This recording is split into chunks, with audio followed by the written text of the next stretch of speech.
지난 시간 광물의 물리적 성질했고 이제 화학적 성질 해볼 건데 이 내용도 너희가 화학 시간에 알고 있던 배웠던 배경 지식과 가지고 연기해서 좀 이해를 해볼 수 있을 것 같아요. 한번 질문을 해볼게. 너희가 알고 있는 화학의 결합 방식 자유롭게 편하게 얘기해보자. 어떤 게 있어? 공유결합 또 이온결합 또 금속결합 또 반드르발스 결합 그 네 개가 딱 여기 나오거든. 그 이외에 뭐 또 수소결합이라든지 또 특수한 그런 결합도 또 더 많이 있겠지만 대표적인 요 네 가지에 대해서 그리고 각 결합 방식을 하고 있는 그런 광물들의 예시와 그런 결합 양식 때문에 즉 이런 화학적 성질이 어떤 물리적 성질에 또 차이 영향을 줄까 이런 것들에 대한 비교도 나오거든. 그럼 방금 얘기했던 이온, 공유, 금속, 반드르발스 이 네 개가 딱 나오는데 이온 그 네 개 중에 제일 결합력이 센 건 어떤 걸 것 같아? 너희가 알고 있는 비경 지식으로 생각해 볼 때 공유결합 그 다음에는 결합력만 생각해 보면 이온결합 그 다음에 금속결합 그 다음 반드르발스 결합 맞아.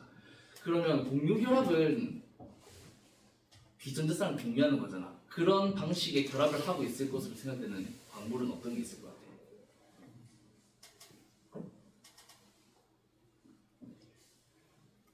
제일 결합력이 강하고 또 서로 같은 원소들이 막 이어져 있는 대표적인 광물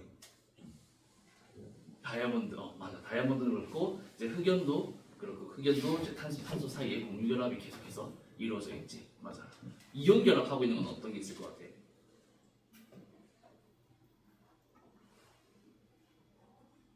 뭔가 물에 넣었을 때 이온으로 나뉠 수 있을 것 같은 그런 거 광물 있잖아. 암염 그래. 여기 앞에 암염이 있는데 혹시 암염의 물리적 성질 기억나? 어떤 쪼개진 거 관련된 특징으로 세 방향의 쪼개짐.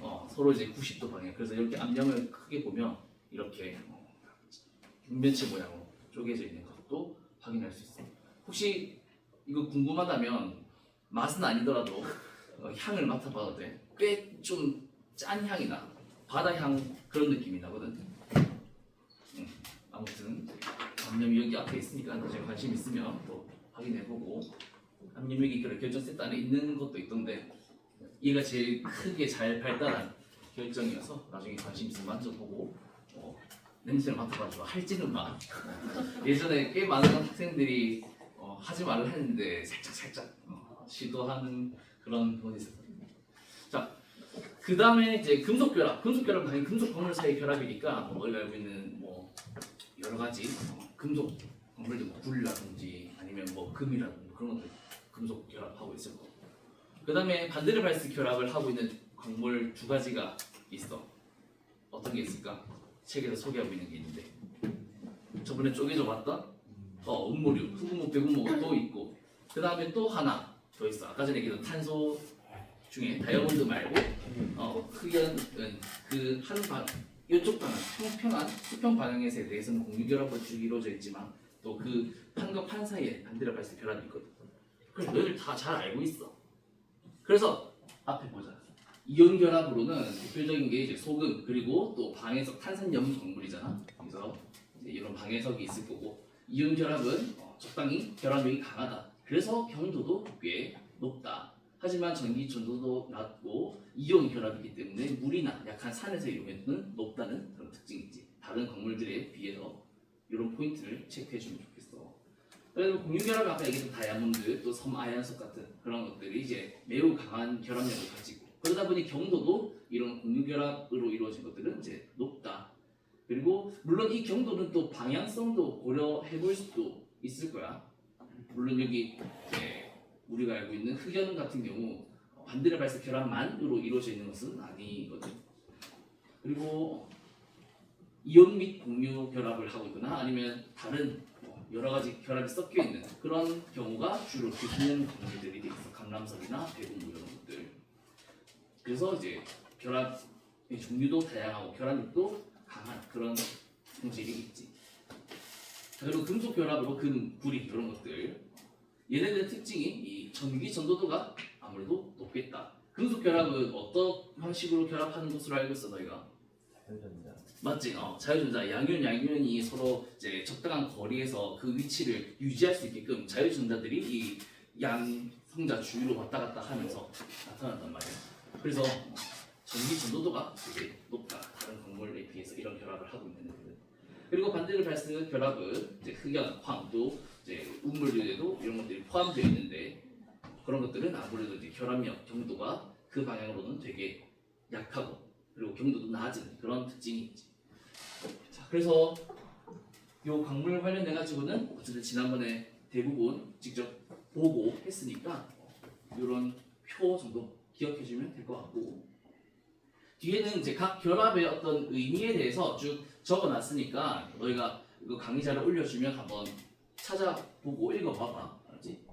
이온 결합은 이제 옥텟 규칙을 생각해 볼 때 서로 다른 전항을 가지는 입자들이 되게 정전기적인 인력에 의해서 형성되는 결합이다.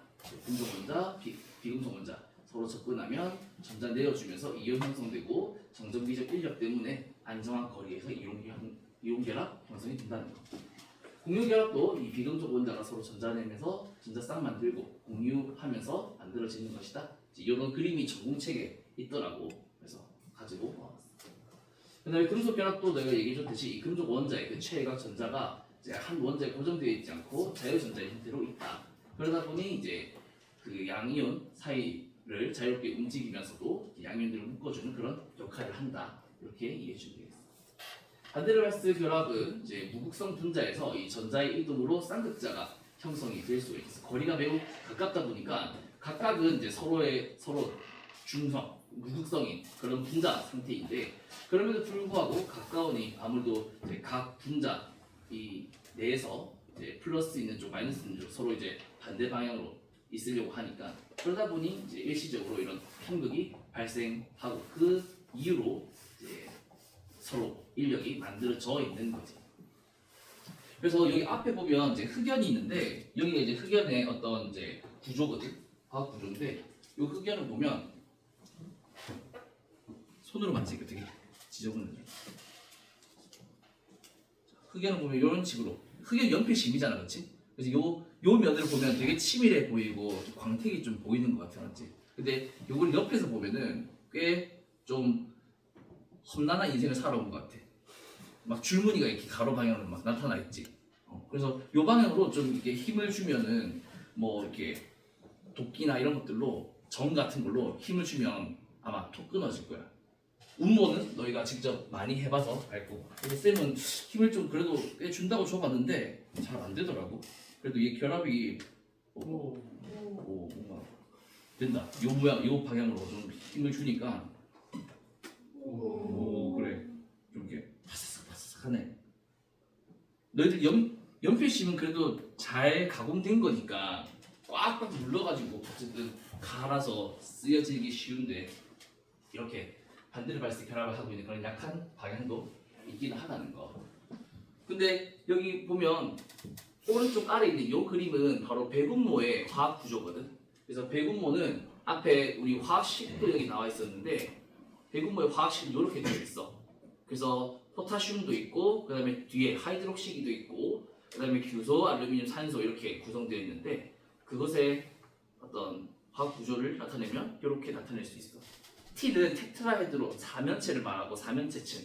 그 다음에 여기 붉은색으로 되어 있는 것은 옥타헤드는 8면체층이야.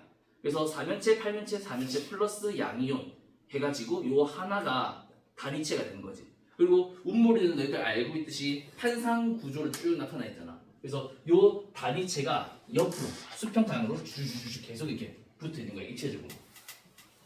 그런데 여기 있는 애랑 여기 있는 애 사이에 반데르발스 결합이 이루어지고 있는 것이라 생각해 주면 되겠습니다. 그래서 이제 요런 또 여기 요 끝부분에 이제 하이드록시기가 이제 붙으면서 그 우리가 들어봤던 함수 강물 있잖아. 그 함수 강물 중에 대표적인 게 이런 이제 운모류들이 될 텐데 각섬석이나 운모류들이 뒤에 OH 뭐뭐뭐 되어 있거든.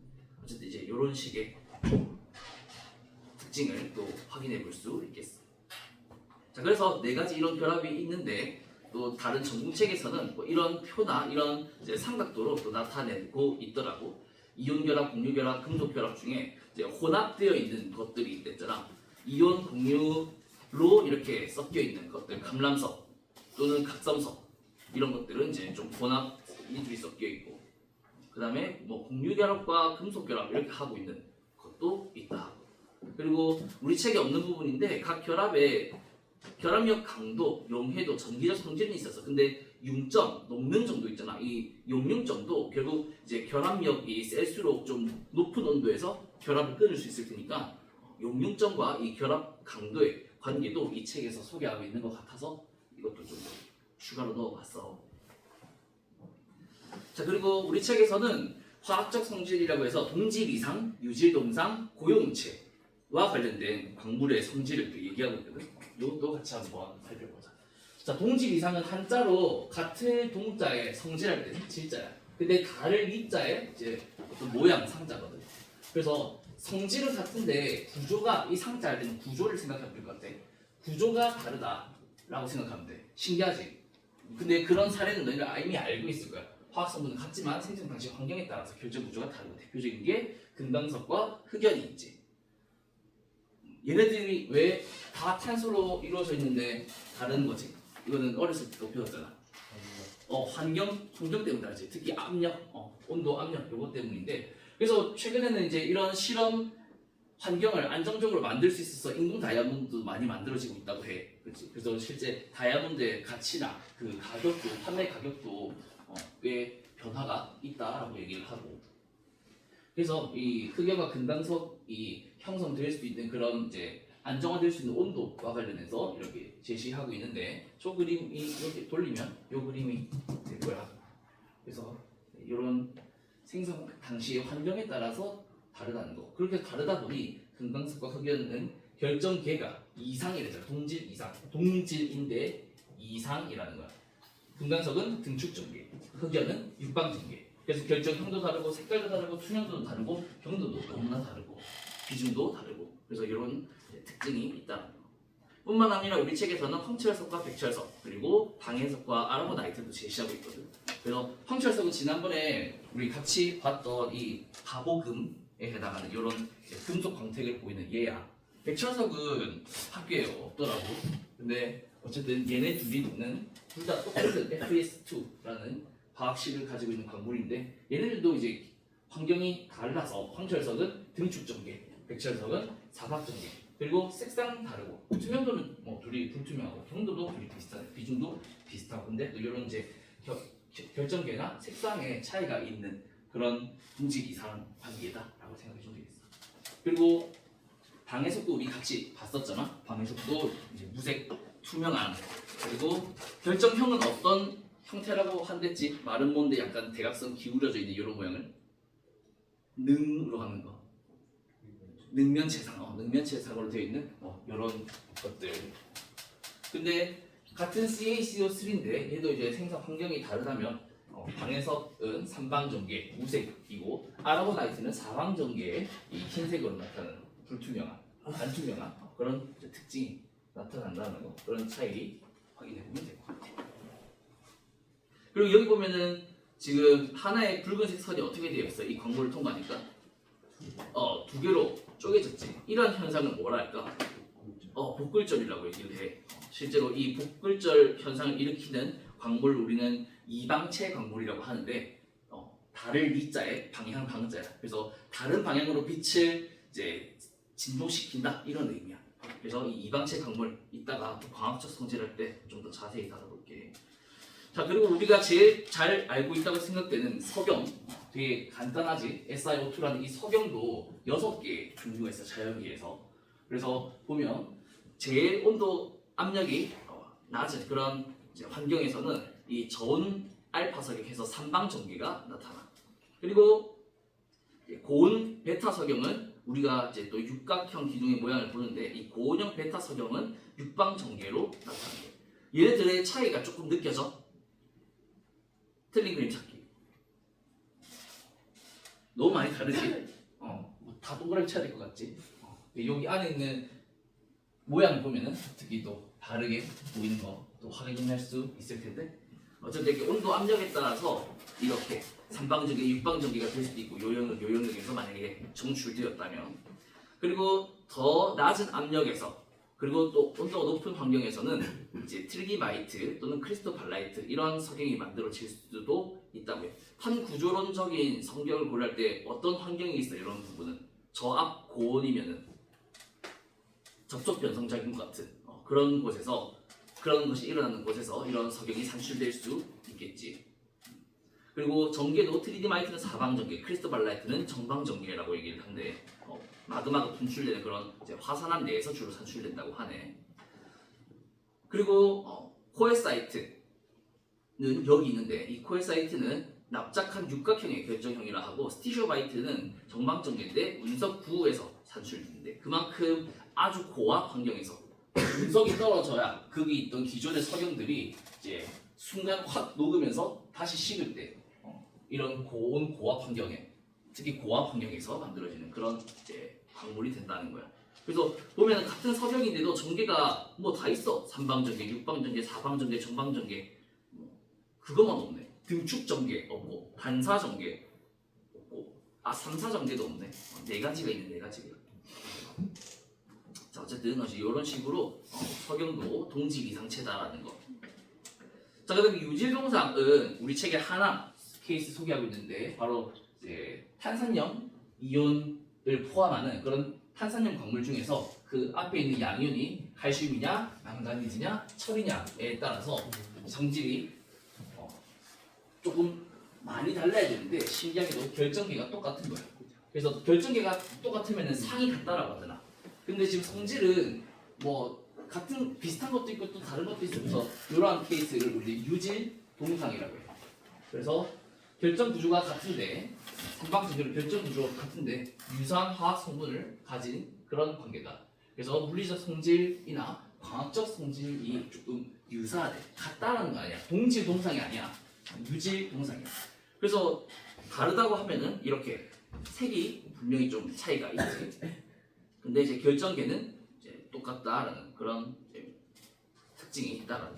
경도도 좀 비슷한 것 같아. 비중은 조금 반응성, 분철성 차이가 있는. 어쨌든 이런 이제 유질 동상의 개념도 있다라는 거 체크해 두고. 자 그다음에 고용체 관련된 내용도 좀 설명할게.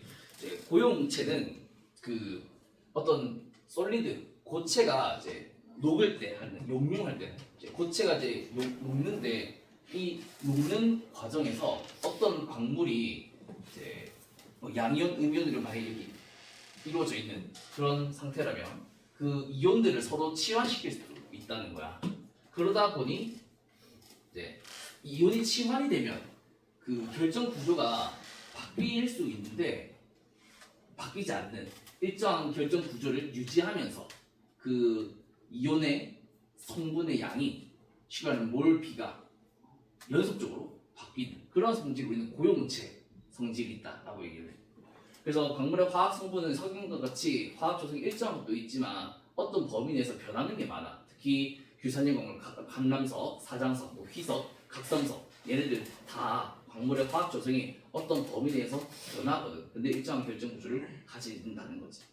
그래서 이러한 것들의 어떤 상태를 설명하려면 특히 이제 용융, 녹는 정도에 대해서 관심이 있는데 광물의 어떤 상평형 관계나 어떤 치환 또는 반응 관계 이런 것들을 보여주기 위해서 우리는 그림으로 나타낸단 말이야. 직선의 이성분계 그리고 이 직선을 3개 해가지고 삼각형으로 나타내는 삼각도 삼성분계가 있어. 그래서 요거 관련해서 자세히 다루면 끝도 없는데 너무 자세히는 다루지 않고 우리 책에 있는 것보다는 조금 더 깊게 예시를 설명하면서 좀 알려주도록 할게. 얘가 왜 중요하냐 하면 고용체의 그 성분, 화학 분석을 통해서 이 광물이 어쨌든 규산염 광물이면 고용체의 성질이 있을 텐데 어떤 이온이 얼마만큼 있냐, 얼마만큼 몰필을 가지고 있냐 그것을 가지고 우리 뭘 알 수 있냐면 그 녹는 그 산출되었을 당시의 온도를 알 수가 있어. 그래서 그 성분을 광물의 성분을 분석하면 그 광물의 생성 온도를 알 수 있겠다라는 거. 그래서 고용체 광물의 밀도는 일정하지 않다, 또 비중도 일정하지 않다, 일정한 범위 내에서 변한다. 그래서 지난번 물리적 성질 수업할 때 이 비중액 하면서 보면 여기 있는 각성석, 음모, 정장석, 사장석의 비중이 어때? 값이 하나가 아니지. 이렇게 범위가 져 있는 이유는 이 각 광물을 이루고 있는 그 이온들이 특히 양이온이 다를 수 있기 때문이야. 그래서 다시 돌아가서 그 예시를 보여줄게. 그러면 좀 이해가 쉬울 거야. 자, 우리 철과 산소가 결합해서 이제 광물이 만들어질 수 있는데 대표적인 세 가지가 바로 FeO라고 하는 그냥 철가루, 산화철이 있고 그 다음에 Fe2O3라고 하는 적철석이 있고 그 다음에 Fe3O4라고 하는 자철석이 있어. 광물 결정 세트에 요 둘이 있는 거는 저번에 아마 확인을 했을 거야. 긁어보고. 근데 얘네들이 지금 보면 Fe와 O가 각각 몇 대 몇의 비로 결합되어 있느냐. 산화철은 1대 1이잖아.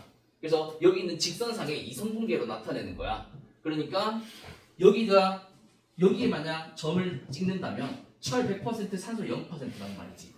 그리고 여기 찍는다는 말은 1대 1의 비를 가지고 나타낸다는 거고.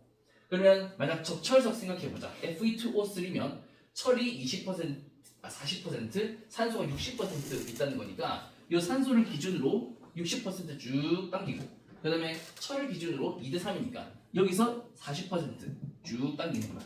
그래서 이 지점이 바로 Fe2O3의 그 상태를 나타내는 성분을 표시하는 방법이 된다는 거지. 그래서 Fe3O4라고 하면은 여기가 3이고 여기가 4가 되는 그런 관계로서 여기 선을 나타내야 되는 거지.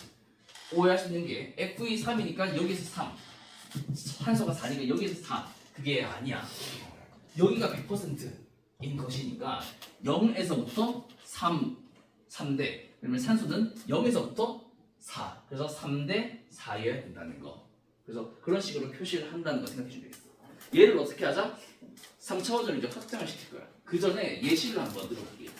이 감람석의 경우 우리가 그냥 감람석 하잖아. 감람석 화학식 혹시 기억나? 규소와 산소의 비가 몇 대 몇이었어? 감람석은 1대 4였어. 그리고 1대 4 SI가 하나 있고 산소가 4개 있는 그런 상황에서는 이가 양이온이 2개가 필요해. 이가 양이온이 2개가 필요하거든. 그래야 이제 맞아. 옥텟 규칙이 성립이 돼.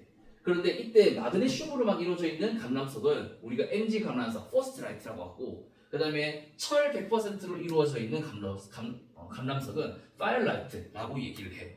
근데 이 철과 마그네슘은 어떻게 할 수 있다? 서로 치환될 수 있다고 자유롭게 결정 구조를 그대로 이렇게 유지한 채로 말이야. 근데 그 화학 성분을 분석해봤을 때 그 비가 당시 마그마가 가지고 있는 재료, 성질에 따라서 다를 수 있다는 건데 만약 여기서 그러면 문제를 풀어보자. 마그네슘 성분이 78%인 감람석을 여기 만약 나타내면 어떻게 나타낼까? 마그네슘 성분을 가지고 있는 감람석이 포스트라이트. 그럼 저 78%는 어디로부터 해야 돼? 여기서부터 78%를 이렇게 찍어야 되겠지, 맞아? 그래서 이렇게 나타낼 수 있겠다는 거야. 이게 어렵진 않지? 여기서 이제 조금 더 차원을 넓혀보자. 3차원이라고 해야 될까? 3개로. 자, 우리가 알고 있는 휘석 있잖아. 휘석은 규소와 산소의 비가 몇 대 몇이었어? 기억나? 1대 3이었어. 그래서 1대 3이라고 해도 되고 그 다음에 2대 6 이렇게 보통 또 표현을 하거든. 1대 3보다는 2대 6이 안정화된 휘석이라서 그래. 물론 여기 2 약분하면 되잖아요. 되는데 이게 휘석이라는 거야. 알겠지? 그래서 이게 최소 단위치다. 그런데 1대 3의 비를 가지고 있지만 앞에 양이온이 칼슘, 마그네슘, 철 다 가능하단 말이야. 그러다 보니까 여기 칼슘, 그 다음에 여기 마그네슘, 그 다음에 철 이제는 3개. 요것도 이동이 가능하고 요것도 이동이 가능하고 요것도 이동이 가능해. 그러다 보니까 요 그림 안에 이제 나타내 보려고 하는 거야. 자, 그럼 여기서 질문. 만약에 휘석의 화학 성분을 분석해 보니까 이 칼슘과 마그네슘 그리고 철의 몰비가 50대 42대 8인 거야. 그러면 여기 어디에 점을 찍어야 될까? 한번 작도를 해본다면 자, 쌤한테 시켜봐. 어떻게 할까? 먼저 칼슘이 50% 있다고 하네. 어디로 갈까? 저기 말고 저기 멈춰. 여기. 자, 얘 기준으로 보면은 100%가 여기잖아. 0%는 이쪽이겠지. 근데 50% 있으니까 수선에 발을 내려서 여기서부터 50%쭉 게이지 채우는 거야 이렇게. 그래서 여기 어딘가에 있어야 돼. 칼슘만 생각하면. 근데 뭐도 알아? 마그네슘 알아. 42%. 그럼 마그네슘 여기에서 수선에 발 내리 여기가 0%, 마그네슘 0%인 곳이 여기니까 여기서부터 쭉 올리는 거지. 어디까지? 42%까지. 그래서 여기가 될 거고 이렇게 선을 이제 쭉 긋는 거야. 오케이? 그럼 사실 이미 교점이 만들어졌어. 근데 또 생각해보면 저기 철이 8% 있으니까 여기서 쭉 여기 0%고 여기서 8%면은 결국 이제 8% 여기잖아. 그래서 여기서 쭉 선을 이제 그으면 이런 식으로 나타나겠지. 그래서 여기 이 지점이 바로 이러한 성분을 가진 휘석을 표현할 수 있는 방법이야. 근데 이렇게 표현하는 것은 하나만 있을 때 표현하는 것은 아니고 여러 개, 뭐 광물 여러 개 이렇게 다 모아가지고 광물 1번부터 뭐 50번까지 그래서 여기에 다 도시화 플러팅 해봤을 때 어디에 나타나는가 주로 어디에 모여있는가 걔네들 이제 평균 내서 이 지역에서 산출된 휘석들은 이러한 성질을 가지고 있네 이제 픽스 할 수 있는 거지. 하나만 하려고 이 짓 하는 건 아니야. 하나만 하려면 그냥 아래 첨자 써가지고 그냥 식으로 표현하면 되지 여러 개 이렇게 분석하려고. 자, 그래서 이제 이런 방식으로 삼성분계가 있다라는 거. 자, 그리고 이 삼각형 잘 봐봐. 갑자기 확 바뀔 거야. 아까 전에 표시한 여기 있는 거 확인했지? 자, 그리고 표 바뀌었어. 바뀌었어. 맞지? 이렇게 울라스토나이트랑 그다음에 엔스타타이트랑 그다음에 페로실라이트 이 삼각도 안에서 그 휘석이 어떤 성분을 가지고 있느냐에 따라서 이런 결정계가 결정이 된다는 거야. 결정기가 결정이 돼. 신기하지? 자, 그래서 그런 식으로 여기에 있으면은 이제 단사 휘석이라 부르고 여기에 있으면 이제 보통 휘석이라 부르고 여기에 있으면은 이제 사방 휘석이라 부르고 또 마그네슘과 철의 함량에 따라서 또 이렇게 이름을 막 나눠. 그래서 우리가 알고 있는 휘석도 이 엑스노이즈 일반 이게 이제 화학적 분류고 여기에 뭐 철이 들어가냐, 마그네슘이 들어가냐, 칼슘이 들어가냐, 아니면 나트륨이라는 양이온이 막 들어가 있냐, 리튬이 들어가 있냐, 뭐 이런 것에 따라서 이렇게 한 10가지 정도 되는 그런 휘석을 얘기할 수 있대. 겁나 뭐 많지. 근데 이 정도는 별거 아니야. 장석도 있는데 장석은 우리에게 굉장히 익숙한 광물이니까 특히 석영 장석이 굉장히 익숙하잖아. 장석도 분류할 수 있어. 장석, 제일 큰 장석의 범주를 영어로 펠드스파라고 하는데 이 장석은 크게 두 가지로 구분을 해. 첫 번째는 알칼리 장석류, 두 번째는 사장석. 이렇게 두 개로 구분해. 알칼리 이온에 포타슘이랑 나트륨이 있다 맞지? 그래서 요 두 개가 서로 1대1로 치환할 수 있단 말이야. 그래서 요 범위를 우리는 알칼리 장석이라고 불러. 그래서 K가 100% 있을 수 있고 NA가 100% 있을 수 있고 얘가 만약 1대1로 있으면은 여기에 표현되겠지. 칼슘이 하나도 없다면 여기에 표현되겠지. 자, 그리고 사장석이 있어. 사장석은 포타슘 저거 얘기하면 안 돼. 사장석은 이 나트륨과 칼슘 얘네들 사이에서 이제 치환이 발생할 때 그럴 때 요 범주에 있는 장석을 사장석이라고 이야기를 한단 말이지. 근데 여기서 또 생각해 본 건 얘는 K, NA 플러스 1가인데 얘는 2가잖아. 그러면 바뀔 때 그냥 1대로 치환해버리면 될까? 안 돼. 뭐랑 같이 바꿔줘야 될까? ASI를 같이 바꿔줘야 돼. 그래서 얘를 좀 일반화된 식으로 나타내면은 요렇게 알칼리 장석, 사장석을 표현할 수 있어. 여기 X에다가 0이나 1만 집어넣으면 돼. 0과 1, 0%에서 100% 사이 이렇게 각 이동시키면 되는 거거든. 그리고 각 퍼센트가 어느 정도 되느냐에 따라서 또 이렇게 알바이트, 올리고클레이스, 안데신, 라브라도라이트, 비토나이트, 아노사이트 이 학생들 열심히 했었는데 외우고 있었거든. 근데 너희는 외우지 마라. 알았지? 여기 있는 이름 강의자는 올려주고 있지만 외울 필요 없고 그 다음에 여기 있는 장석 요 이름 요 사이사이에 있는 거 이런 거 외울 필요 없다. 세 가지만 기억해줘. 정장석, 사장석, 회장석. 그 정도는 기억해줄 수 있겠지. 자, 그래서 그렇게. 그리고 여기 지금 색을 막 선생님이 초록색, 파란색, 노란색, 빨간색 뭐 했는데 그거는 색의 삼원색 빛의 합성을 색의 합성을 생각해서 이렇게 만들어봤어. 그래서 그 요거 색 더하기 요거 색하면 요거 색 더하기 그런 데 있는데 그냥 그것은 참고. 자, 그 다음에 각섬석이야 이제는. 각섬석도 고용체거든. 그래서 칼슘, 마그네슘, 철이 얼마나 있느냐에 따라서 각섬석은 뭐가 더 많잖아. 4대 11로 너희가 배웠었지. 산소와 규소의 비가, 규소와 산소의 비가 4대 11. 그래서 이렇게 나타낼 수 있고, OH기가 있으니까 이제 함수 강물이고, A, B, C, T에 각각 뭐가 들어가느냐에 따라서 이렇게 각섬석도 거의 20가지 정도의, 얘네들 다 이제 또 전개가 다르거든. 그래서 이런 이제 분류가 있다. 이거 이런 하나하나 다 외울 필요가 없다? 없다. 이렇게 다양한 각섬석이 있구나라고 너희의 생각을 조금 더 이제 학술적으로 넓혔으면 해서, 이거 뭐 찾아보면 있는데 뭐 이거 외울 필요 없다 생각해. 자, 그래서 이렇게 감람석이나 희석이나 각섬석, 장석 이런 것들의 고용체적인 성질을 한번 살펴봤고, 우리 책에 이제 요 내용으로 또 좀 뭐 마무리하더라고. 요 내용은 쉬워. 그냥 음이온에 따라서 유산염, 탄산염, 황산염 여러 가지 이제 광물을 이제 나눌 수 있다라는 거. 그다음에 지각을 구성하는 여러 가지 원소, 뭐 산소, 규소 많이 있다. 산기활철, 카나크마 이런 거 외웠잖아 중학생 때. 그거 내용이니까 너무 뭐 어려운 부분 아니니 그냥 바로 넘어가요.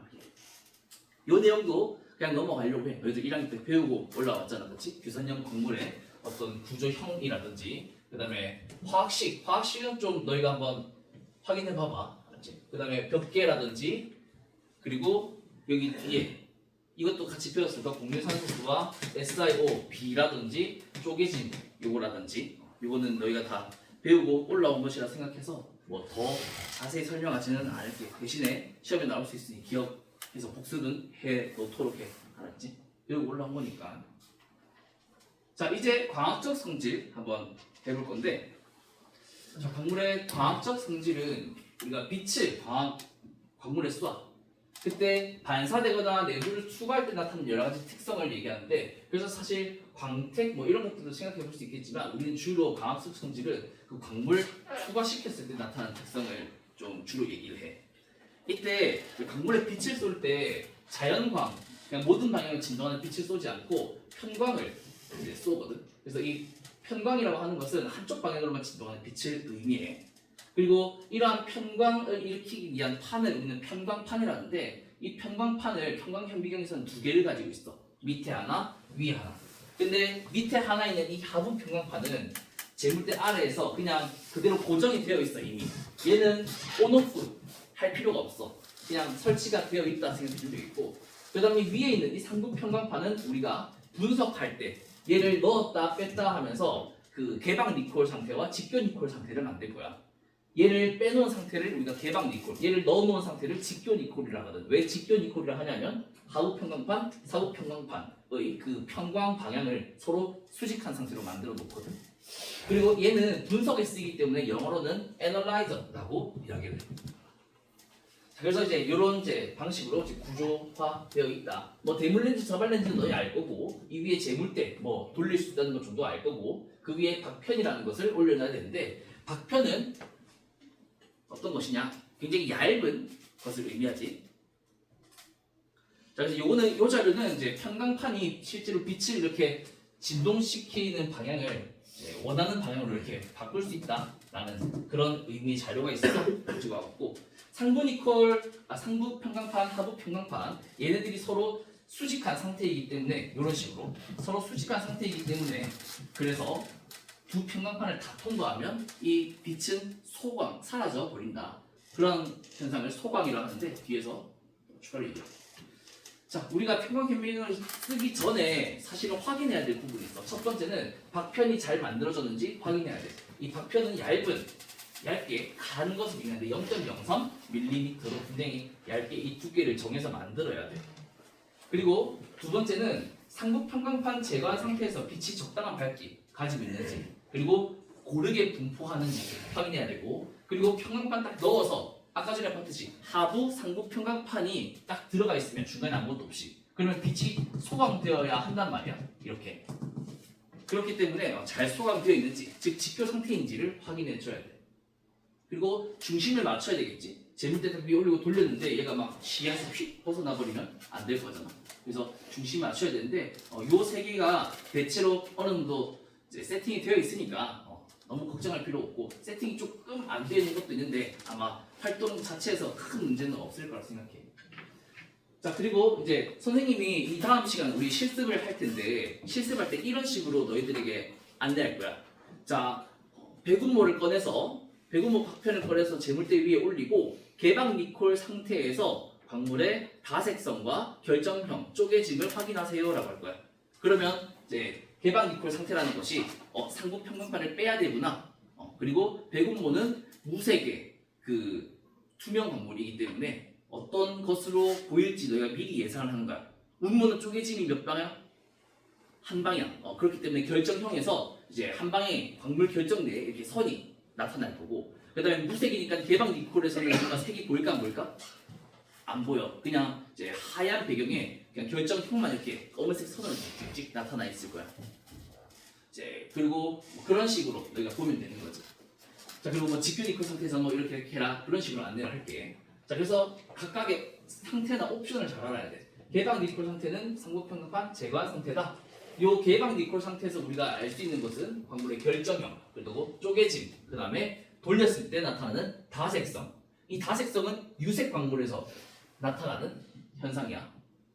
그래서 광물의 방향에 따라 빛을 흡수하는 정도가 달라지는데 유색 광물인 흑운모, 각섬석, 이런 뭐 휘석 이런 것에서 주로 나타나. 그리고 이제 굴절률, 양각 이런 것들도 이제 확인할 수 있는데 여기 아래 우리 책에 보면은 자 여기 있는 그림 한번 봐봐. 요 두 개 한번 같이 확인해 볼까? 이 나와 가의 그림을 보면 얘가 이제 얘는 각섬석인데 두 방향으로 이렇게 쪼개져 있는 요거 각섬석이거든. 여기 혹시 보이나? 너희들 책에도 있는데 요거 봐 요거 이렇게 쪼개져 있어. 이 자료 보면은 확인할 수 있을 거야. 각섬석 이렇게 나타나 있고, 그 다음에 여기 흑운모, 얘가 이제 흑운모인데 여기 보면 쪼개져 한 방에 이렇게 나타나 있지. 그리고 얘는 유색 광물이니까 여기서 이렇게 살짝 돌렸을 때 어두웠다가 밝았다가 또 더 돌리면 다시 또 어두워졌다가 이런 다색성이 나타날 거야. 자, 그래서 이런 이제 성질이 있다. 자, 아까 개방 니콜 상태에서 양각을 볼 수 있다는데 이 양각은 뭐냐 하면 광물이랑 박편에서 광물이랑 주변에 있는 그 일반적으로 접착제인데 그 사이에서 나타나는 굴절률 차이 때문에 이 광물의 경계가 또렷하게 잘 보이는 그런 현상을 양각이라고 얘기를 해.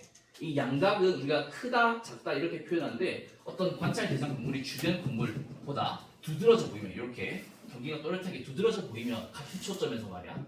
그러면 양각이 크다라고 얘기를 해. 그래서 책에서 좋은 자료를 여기 소개해주고 있는데 석류석이라는 굴절률이 높은 광물과 그다음에 석용이라는 이 굴절률이 낮은 광물, 특히 이제 접착제랑 비슷한 그런 광물의 경우에 경계가 뚜렷하고 경계가 거의 뭐 흐릿하게 안 보이는 그런 차이. 개방 니콜상에서는 이렇게 나타난다는 거야.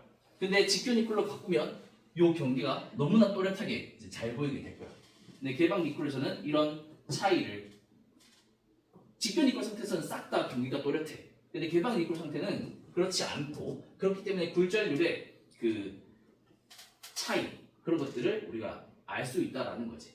그래서 이 자료도 있고 이 자료는 좀 아쉬울까 싶어서 실제 관측한 것을 가지고 왔는데 여기 보면 아무래도 확실히 여기에 있는 다른 이제 광물들에 비해 오른쪽에 있는 이 가넷의 어떤 굴절률이 또렷하게 나타나는 거 확인할 수 있겠지. 그래서 나중에 가넷도 수업 시간에 한번 보여줄 건데 혹시 가넷 석류석 어떤 특징이 있었는지 기억나? 등축 전개야. 그러다 보니까 얘는 직교 니콜 상태에서 완전 소각이 일어나. 자, 여기 한번 보자. 우리가 과학적 성질에서 제일 주요한 단어가 바로 등방체, 이방체의 개념이야. 등방체는 모든 방향에서 이제 매질을 통과하는 빛의 속도가 같다. 그래서 등방체야. 이런 경우는 어떤 경우에 가능하냐? 각 입자들의 간격이 A, B, C 축으로 각 입자 사이의 간격이 모두 다 똑같으면 되겠지.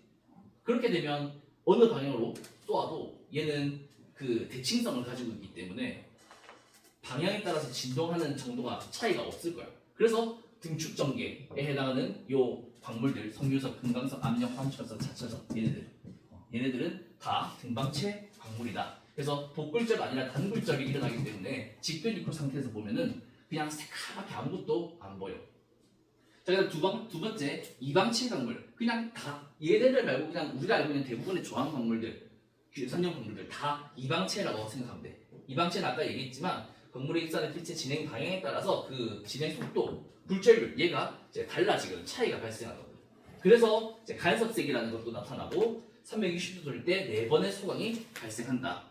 그럼 간섭색이 뭐고 그다음에 소강이 뭔지에 대해서 조금 더 알아보도록 할게요. 자, 첫 번째 복굴절은 그럼 뭘까? 복굴절은 이제 이방체 광물을 통과하는 그 빛이 광물 통과할 때 이렇게 나타나는 거야. 이렇게 요 방향으로 편광이 되고 요 방향으로 편광이 되는. 그래서 이제 기존의 어떤 빛을 이방체 광물을 통과시켰을 때 서로 수직한 이 개념이 제일 중요해. 서로 수직한 두 방향의 편광으로 만들어 버린다. 그리고 이 둘은 이제 굴절률이 다른 거지. 얘는 굴절이 많이 되고 얘는 굴절이 거의 안 됐잖아. 그래서 이제 굴절이 정상적으로 딱 나타나는 거. 얘가 정상 광선이야. 스넬 법칙에 맞게 굴절하는. 근데 이상 광선은 이상하게 스넬 법칙에 맞지 않게 굴절하는 애야. 그래서 얘가 이상 광선이에요. 정상 광선, 이상 광선.